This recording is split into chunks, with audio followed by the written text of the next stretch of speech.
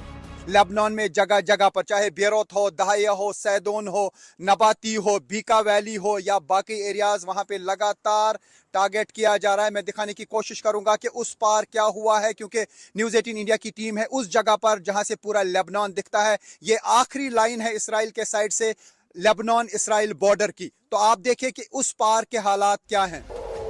Beirut में धमाके, तेल अवीव में धमाके, बहरीन में अमेरिका के अड्डों पर धमाके, यूएई और कुवैत में धमाके। ये बारूदी शोर कब थमेगा कोई नहीं जानता, लेकिन ज्यादा देर हुई तो दुनिया इसकी भारी कीमत चुकाएगी।